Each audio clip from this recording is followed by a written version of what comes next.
Hello বন্ধুরা, কেমন আছো তোমরা সবাই? আশা করি বন্ধুরা সবাই ভালো আছো। তো বন্ধুরা, আজকে আমি আর ভাই চলে যাচ্ছি সকাল সকাল ট্রাক্টরে ডালা দিতে। ট্রাক্টরে বাইরে করে ট্রাক্টরটা আছে ঠিকই, কিন্তু আসলে ডালাটা কিন্তু লোকের কাছ থেকে ভাড়ায় নেওয়া ছিল। তো ডালাটা ফেরত দিতে যাওয়া হচ্ছে। আমি আর ভাই যাচ্ছি, আর তার সঙ্গে সঙ্গে যেটা মেন প্রধান কথা, যে আমি আর ভাই আজকে যাচ্ছি ঠিকই, কিন্তু আজকে আমি মোটামুটি হালকা হালকা ট্রাক্টর চালাই। এমনি জাস্ট শুধু ইঞ্জিনটাই শুধু চালাই, ট্রাক্টরের মেন ইঞ্জিনটা, কিন্তু আর অন্য কিছু চালাইনি। তো আজকে এই ট্রাক্টরেরটা একটু প্র্যাকটিস করার জন্য আজকে আমি আর ভাই দুজন যাচ্ছি। তো ভাই প্রথমে ঠিকঠাক ডালাটাকে সেটিং করে রেখে দিয়ে, সেটিং করে রাখার পর ভাই ডালার ওই হাইড্রোলিক পাইপটা খুলে, ওই ইঞ্জিন থেকে হাইড্রোলিক পাইপটা খোলার পরে আবার ডালার সঙ্গে সেট করে দেয়। সেট করার পরে ভাই প্রথমে আমাকে ট্রাক্টরটা দেয়নি, কারণ হাইরোড ফাইরোড আছে এই জন্য ট্রাক্টর দেয়নি। তারপরে সে নিজেই চালায়। আর পরে পরে যখন একটু পরে তারপরে আমি ভাইয়ের কাছ থেকে বলি, দে তো আমি চালাই। তো যাই বলি, আমার ভাই কিন্তু একটু গল্পের ওস্তাদ আছে। গল্প যদি পায় ভাই, সে আর কাউকে চিনে নেই, গল্পে সে রাজা। ওনার কিছু হোক না হোক, কাজ একটু দেরি হবে ঠিক আছে, কাজ করবে ঠিকই, কিন্তু গল্প যদি পায় তাহলে আগে গল্প করবে, যা কথা কাজ শেষ করবে। ভাই আর সেই ডালা যার বাড়ি থেকে নেওয়া হয়েছিল সে জেঠু, সে দুজনে গল্প টল্প শুরু করে। গল্প টল্প শুরু করার পরে তারপর এই যে ভাই আবার বলছে, দেখ আমার হাতের আংটিটার জন্যই জীবনে এত কিছু হয়েছে, এত কিছু হয়েছে, তাহলে আংটি পর, আংটি পরলে জীবনে এত উন্নতি লাভ করতে পারবি। তো ভাইয়ের সঙ্গে কথা টথা বলা শেষ করে নিয়ে ভাই আবার স্টার্ট দেয়। স্টার্ট দেওয়ার পরে পিছন দিকে ডালাটা খুলে, ডালাটা খোলার পরে বাবা যে ঝাঁকুনিটা দেয়, বলছে ভালো করে ধরে বস, ভালো করে ধরে বসার পরে একটা জোর ঝাঁকুনি দেয়। জোর ঝাঁকুনি দেওয়ার পর ডালা থেকে বের করে ডালাটাকে ইঞ্জিনের সঙ্গে আলাদা করে, আলাদা করার পরে তো আমাদের বাড়িটা কিন্তু দুদিক দিয়ে আসা হয়, একটা গ্রাম ভিতর দিয়ে আসা হয়, একটা হাই রোড দিয়ে যাওয়া হয়। সেই গ্রাম ভিতর দিয়ে, মানে দুটো গ্রামের মাঝখানে পড়ে দুদিক দিয়ে যাওয়া হয়। যাই হোক না কেন, গ্রাম ভিতর দিয়ে না এসে বললাম যে না, হাই রোড ভালো আছে, হাই রোডে রাস্তা ভালো, হাই রোড দিয়ে ঘুরে ঘুরে যাব। দিয়ে চলে আসি বাঁকড়াবাদে, গাড়ি টাড়ি রেখে দিয়ে আমি আর ভাই চলে আসি সকাল সকাল খালি পেটে লস্যি খেতে। কিছু হোক না হোক লস্যি খেতে হবে।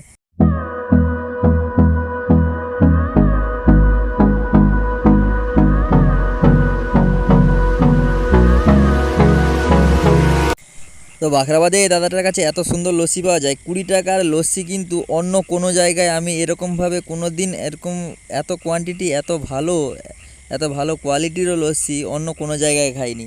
20 টাকার লস্যি খেলাম, যেন মন প্রাণ ভরে গেল। ড্রাই ফ্রুটস ভরে ভরে, দেখুন কাজু, চেরি, বনবিটা সব কিছুই দিয়েছে কিন্তু ভরে ভরে। আর আপনারা যদি 20 টাকায় যদি এরকমভাবে কোনো জায়গায় লস্যি খেয়ে থাকেন, আমাকে কমেন্টে জানান। তারপর মা বলছে সবজি নিয়ে যেতে হবে, কিন্তু কোনো কিছু হোক না হোক সবজি যদি না নিয়ে যাই তাহলে দুপুরবেলা খাবো কি।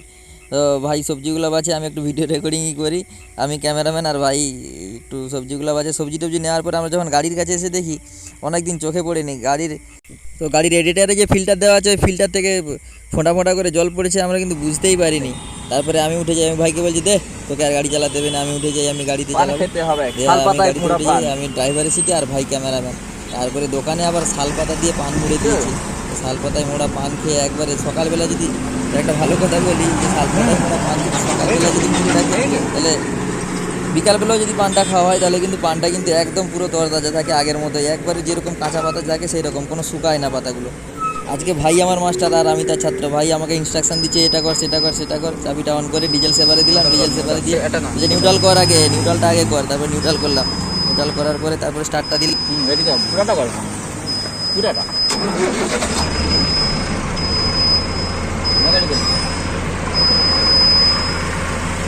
তিনা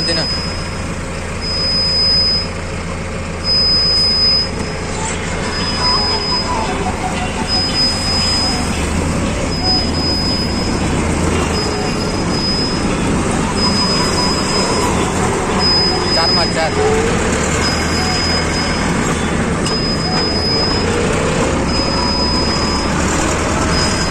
মাঠে রে।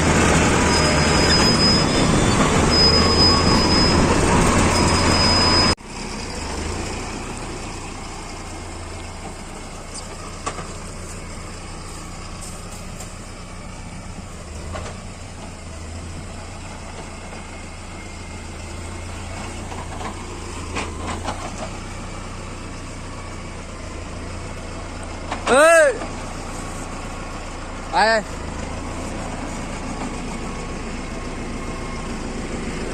বাস।